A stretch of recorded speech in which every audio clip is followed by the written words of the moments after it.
थोड़े गनमैन कित्थे तुसीं तां केजरीवाल दे भैन खोले ते जेड़ी ओदी भैन सी ओनू तां गनमैन देई फिरदा ਉਹ ਫਿਰ ਨਾ ਸਕੀ ਭੈਣ ਆ ਮੈਂ ਮੂੰਹ ਬੋਲੀ ਭੈਣ ਸੀ। अच्छा ते ओ जेड़ा अद्धा किलो दी ऐनक ला के गप मारदा सी ਉਹਨੇ ਤਾਂ ਸਾਰੇ ਪੰਜਾਬ 'ਚ ਬੇਇੱਜ਼ਤੀ ਕਰਾਤੀ।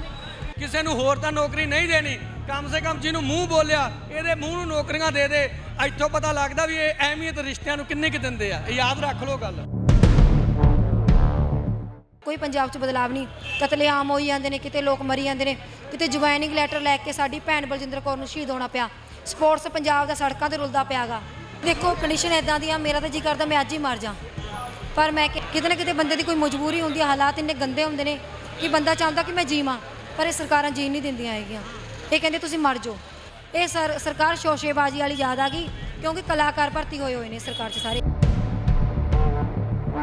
ਸੋ ਪੀਏਯੂ ਦੇ ਬਾਹਰ ਮੌਜੂਦ ਆ ਭਗਵੰਤ ਮਾਨ ਮੁੱਖ ਮੰਤਰੀ ਪੰਜਾਬ ਅੰਦਰ ਕੱਲੇ ਪੰਜਾਬ ਨੂੰ ਸੰਬੋਧਨ ਹੋ ਰਹੇ ਨੇ। ਜਿਸ ਬਹਿਸ ਦੀ ਗੱਲ ਹੋਈ ਸੀ, ਮਹਾ ਬਹਿਸ ਕਿਹਾ ਗਿਆ ਸੀ, ਉਹ ਬਹਿਸ ਕਿਹੋ ਜੀ ਹੋ ਨਿਬੜੀ ਹੈ ਉਹ ਸਾਰੇ ਦੇਖ ਰਹੇ ਨੇ। ਪਰ ਪੰਜਾਬ ਦੇ ਲੋਕ ਬਾਹਰ ਖੜ ਕੇ ਇਸ ਸਮੇਂ ਸਵਾਲ ਕਰ ਰਹੇ ਨੇ। ਸਿੱਪੀ ਸ਼ਰਮਾ ਹੋਣੀ ਸਾਡੇ ਨਾਲ ਮੌਜੂਦ ਨੇ, ਜਿਨ੍ਹਾਂ ਨੂੰ ਕੇਜਰੀਵਾਲ ਆਮ ਆਦਮੀ ਪਾਰਟੀ ਦੇ ਕੌਮੀ ਕਨਵੀਨਰ ਜਿਹੜੇ ਨੇ ਉਹਨਾਂ ਵੱਲੋਂ ਭੈਣ ਕਿਹਾ ਗਿਆ ਸੀ, ਅਤੇ ਉਹ ਭੈਣ ਅੱਜ ਕਦੀ ਕਿਸੇ ਦਰ ਤੇ ਕਦੀ ਕਿਸੇ ਦਰ ਤੇ ਜਾਣ ਨੂੰ ਮਜਬੂਰ ਹੈ। ਉਹਨਾਂ ਦੇ ਵਿਚਾਰ ਸੁਣਦੇ ਆ। ਭੈਣ ਇੱਥੇ ਪਹੁੰਚੇ ਹੋ ਕੇਜਰੀਵਾਲ ਦੀ ਭੈਣ ਦੇ ਨਾਲ, ਤੁਹਾਨੂੰ ਲੋਕ ਜਾਣਦੇ ਨੇ, ਪਰ ਉਹ ਭੈਣ ਦਰ ਦੀਆਂ ਠੋਕਰਾਂ ਖਾਣ ਨੂੰ ਮਜਬੂਰ ਹੈ। ਅੱਜ ਦੀ ਡਿਬੇਟ ਬਾਰੇ ਕੀ ਕਹਾਂ? ਮੈਂ ਕਹਿੰਦੀ ਜਿਹੜੀ ਇਹਨਾਂ ਨੇ ਕਿਹਾ ਸੀ ਡਿਬੇਟ, ਜਿਹੜਾ ਉੱਥੇ ਲੋਕਾਂ ਨਾਲ ਜਵਾਲ ਸਵਾਬ ਕਰਨੇ ਸੀ, ਪੰਜਾਬ ਦਾ ਜਿਹੜਾ ਜਵਾਲ ਸਵਾਬ ਸੀ, ਉਹ ਪੰਜਾਬ ਦੇ ਜਵਾਲ ਸਵਾਬ ਬਾਹਰ ਖੜੇ ਨੇ ਅੱਜ ਵੀ, ਜਿਨ੍ਹਾਂ ਨੇ ਗੱਲਾਂ ਕਰਨੀਆਂ ਸੀ।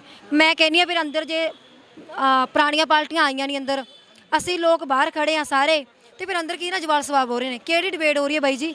ਕਿਹੜੀ ਡਿਬੇਟ ਹੋ ਰਹੀ ਹੈ? ਕਿਹਨਾਂ ਨਾਲ ਕੀਤੀ ਜਾ ਰਹੀ ਹੈ? ਅਸੀਂ ਤਾਂ ਲੋਕ ਆ ਖੜੇ ਨੇ ਜਿਹੜੇ ਮੁੱਦਿਆਂ ਤੇ ਗੱਲਾਂ ਕਰਨੀਆਂ, ਜਿਹੜੇ ਸਾਡੇ ਨਾਲ ਵਾਅਦੇ ਕੀਤੇ ਉਹ ਗਰੰਟੀਆਂ ਦਾ ਪੂਰਾ ਕਰਨ ਲਈ ਅਸੀਂ ਇਹਨਾਂ ਕੋਲ ਆਏ ਸੀ, ਪਰ ਉਹ ਇਹਨਾਂ ਨੇ ਪੂਰਾ ਨਹੀਂ ਕੀਤਾ। ਇਹ ਤਾਂ ਇੱਕ ਲੋਕਾਂ ਦੇ ਇਮੋਸ਼ਨਲ ਨਾਲ ਖੇਡੇ ਨੇ ਤੇ ਉਹ ਖੇਡਦੇ ਆਏ ਨੇ। ਜਿਹੜੀ ਇੱਕ ਸਾਡੀ 11 ਸਾਲ ਪੁਰਾਣੀ 2011 'ਚ ਭਰਤੀ ਆਈ ਸੀ, ਅੱਜ 13 ਸਾਲ ਹੋ ਚੁੱਕੇ ਨੇ। ਉਹ ਭਰਤੀ ਨੂੰ ਰੋਲੀ ਜਾਂਦੇ ਨੇ ਆ ਕੇ ਸਾਡੀ ਭਰਤੀ ਰੱਦ ਕਰਤੀ। ਇਹ ਤਾਂ ਭਗਵੰਤ ਮਾਨ ਜੀ ਗੱਲਾਂ ਗੋਲ ਘੁਮਾਈ ਜਾਂਦੇ ਨੇ। ਭਰਤੀਆਂ ਨੂੰ ਕੋਟਾਂ 'ਚ ਬਾਹਰ ਕੱਢ ਰਹੇ ਆ, ਪੱਧਰਾ ਰਾਹ ਕਰ ਰਹੇ, ਪੱਧਰਾ ਰਾਹ ਨਹੀਂ ਕਰ ਰਹੇ, ਤਾਂ ਸਾਡੇ ਸਿਰ ਤੇ ਪੈਰ ਰੱਖ ਕੇ ਸਾਨੂੰ ਥੱਲੇ ਦਬਾਈ ਜਾਂਦੇ ਨੇ। ਇਹਦਾ ਸਿਰਫ ਇੱਕ ਢੌਂਗ ਕਰੀ ਜਾਂਦੇ ਨੇ, ਬੜਾ ਚੰਗਾ ਢੌਂਗ ਕਰੀ ਜਾਂਦੇ ਨੇ। ਪਹਿਲਾਂ ਮੇਰਾ ਟੈਂਕੀ ਤੇ ਵਰਤ ਸੀ, 2 ਅੱਜ ਇੱਥੇ ਨੇ। ਬਦਲਾਵ ਸਿਰਫ ਇਹ ਆ, ਹੋਰ ਕੋਈ ਪੰਜਾਬ 'ਚ ਬਦਲਾਵ ਨਹੀਂ। ਕਤਲੇਆਮ ਹੋਈ ਜਾਂਦੇ ਨੇ, ਕਿਤੇ ਲੋਕ ਮਰੀ ਜਾਂਦੇ ਨੇ, ਕਿਤੇ ਜੁਆਇਨਿੰਗ ਲੈਟਰ ਲੈ ਕੇ ਸਾਡੀ ਭੈਣ ਬਲਜਿੰਦਰ ਕੌਰ ਨੂੰ ਸ਼ਹੀਦ ਹੋਣਾ ਪਿਆ। ਸਪੋਰਟਸ ਪੰਜਾਬ ਦਾ ਸੜਕਾਂ ਤੇ ਰੁਲਦਾ ਪਿਆਗਾ। ਕਿੱਥੇ ਜਾਊਗੀ?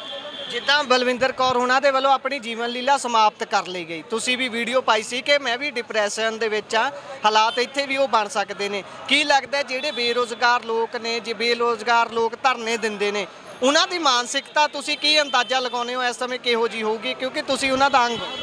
ਦੇਖੋ ਕੰਡੀਸ਼ਨ ਇਦਾਂ ਦੀ ਆ, ਮੇਰਾ ਤਾਂ ਜੀ ਕਰਦਾ ਮੈਂ ਅੱਜ ਹੀ ਮਰ ਜਾ, ਪਰ ਮੈਂ ਕਹਿੰਦੀ ਆ ਜੇ ਮਰਨਾ ਤਾਂ ਇਹਨਾਂ ਨੂੰ ਲੈ ਕੇ ਮਰਾਂਗੇ, ਕਿਉਂਕਿ ਇਹਨਾਂ ਨੇ ਸਾਨੂੰ ਮਾਰਿਆਗਾ। ਪਿਛਲੀ ਸਰਕਾਰਾਂ ਤੇ ਸਾਨੂੰ ਕਿਤੇ ਨਾ ਕਿਤੇ ਉਮੀਦ ਸੀ ਕਿ ਸਾਡੀ ਭਰਤੀ ਕਰ ਦੇਣਗੇ, ਪਰ ਇਹਨਾਂ ਨੇ ਆ ਕੇ ਕੀਤਾ ਸਾਡੀ ਭਰਤੀ ਰੱਦ ਕਰਤੀ। ਹੋਰ ਮਰ ਗਏ ਇਹਨਾਂ ਦਾ ਕੀ ਕਰੀਏ?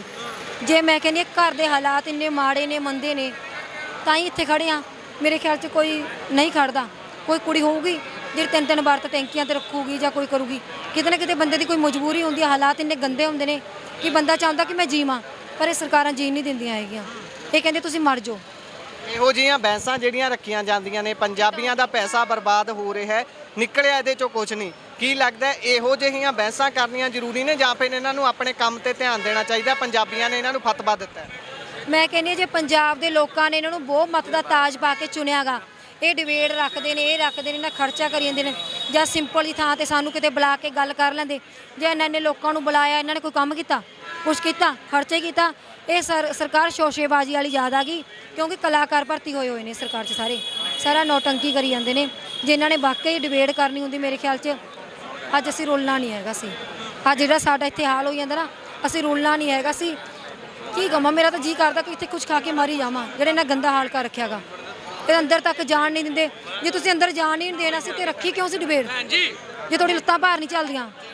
ਤੁਹਾਡੇ ਸਿੱਪੀ ਸ਼ਰਮਾ ਹੀ ਹੋ, ਥੋੜੇ ਗਨਮੈਨ ਕਿੱਥੇ? ਤੁਸੀਂ ਤਾਂ ਕੇਜਰੀਵਾਲ ਦੇ ਭੈਣ ਅੱਛਾ ਖੋਲੇ ਤੇ ਜਿਹੜੀ ਉਹਦੀ ਭੈਣ ਸੀ ਉਹਨੂੰ ਤਾਂ ਗਨਮੈਨ ਦੇਈ ਫਿਰਦਾ। ਉਹ ਫਿਰ ਨਾ ਸਕੀ ਭੈਣ ਆ ਮੈਂ ਮੂੰਹ ਬੋਲੀ ਭੈਣ ਸੀ। ਅੱਛਾ ਤੇ ਉਹ ਜਿਹੜਾ ਅੱਧਾ ਕਿਲੋ ਦੀ ਐਨਕ ਲਾ ਕੇ ਗੱਪ ਮਾਰਦਾ ਸੀ ਉਹਨੇ ਤਾਂ ਸਾਰੇ ਪੰਜਾਬ 'ਚ ਬੇਇੱਜ਼ਤੀ ਕਰਾਤੀ।